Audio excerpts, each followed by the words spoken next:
வணக்கம். நான் உங்கள் போலி. இன்றைக்கி கிச்சன் சிமினி எப்படி செட் பண்ணலாம் பார்க்கலாம். வீடியோ பிடிச்சிருந்தா மறக்காமல் உங்கள் போலி யூடியூப் சேனல் சப்ஸ்கிரைப் பண்ணுங்கள்.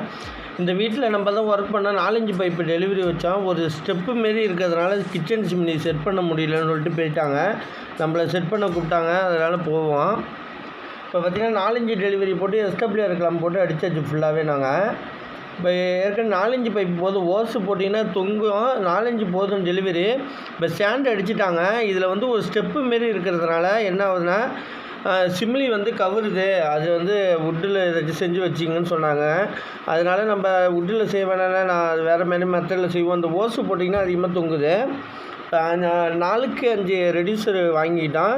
2 புஷ்ஷு வாங்கிட்டோம். 3-5 புஷ்ஷில் அந்த கேப்புக்கு ஃபுல் பண்ணுற மாரி, ஃப்ரேமில் உட்கார்ற மாரி சிம்னி இங்கே எலைக்கா கம்பெனி தான் வாங்கிட்டு வந்திருக்காங்க. இதை ஃபிக்ஸ் பண்ண வந்தாங்க, சர்வீஸ் பண்ணுறவங்க ஃபிக்ஸ் பண்ண வந்தாங்க. இப்போ வாரண்டி கையெழுத்து தான் போட்டு கொடுத்துட்டு போயிட்டாங்க.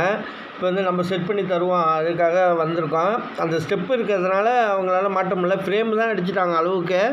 இப்போ அந்த நம்ம 2 புஷ்ஷு செட் பண்ணிவிட்டு அந்த ஃப்ரேமில் அணையிற மாரி சும்மா வெயிட்டு தான் இருக்காது. உங்களுக்கு ஒரு 5 கிலோ 6 கிலோ அந்த அளவு ரேஞ்சில் தான் இருக்கும். அது இப்போ ஃப்ரேம் அடிச்சிருக்கிறதுனால நம்ம புஷ்ஷு மட்டும் 2 ஃப்ரேம் கரெக்டாக ஈவனாக ஸ்ப்ளிட் லெவல் வச்சு அடிச்சிட்டாங்க. மாட்டி பார்த்தோம், அந்த அளவு கரெக்டாக இருக்குது. கீழே 2 புஷ்ஷு வச்சாச்சு. 2 புஷ்ஷு கரெக்டாக ஃப்ரேமில் படிக்கிற மாரி வச்சாச்சு. 3-5 புஷ்ஷு உள்ளார ஸ்க்ரூ பண்ணுற மாரி வுட்டு கடையில் வாங்கிட்டு ஹார்ட்வேர்ஸ் கடையில் வாங்கிட்டு செட் பண்ணியாச்சு. இப்போ தூக்கி மாட்டியாச்சு செட்டிங்கு. கீழ் ஃப்ரேம் அப்படி மாட்டிக்கலான்னு சொல்லிட்டு செட்டிங் மாட்டியாச்சு.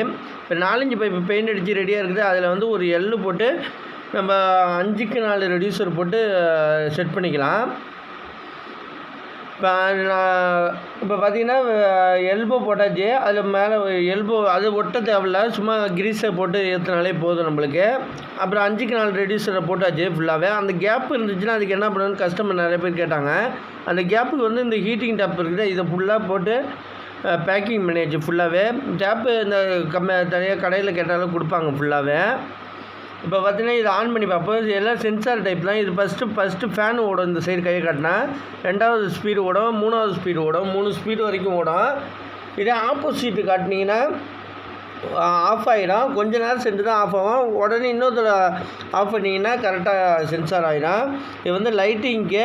இது ஹீட்டிங் ஆப்ஷனு. வீக்லி 1 டைம் இதை பண்ணிட்டீங்கன்னா ஒரு 1/4 மணி நேரம் ஓடி மோட்டரில் உள்ள ஆயில் தான் மெல்ட் ஆகி ஊற்றிடும் ஃபுல்லாகவே. இந்த ப்ரெஸ் பண்ணிவிட்டு லாங் ப்ரெஸ் பண்ண ஆன் ஆஃப் மேனுவலாகவும் பண்ணிக்கலாம். இப்போ சென்சாரில் பண்ணிங்கன்னா 1 2 3ன்னு போனோம். டேரெக்டாக பண்ணிங்கன்னா 3லேயே டேரெக்டாக போகலாம்.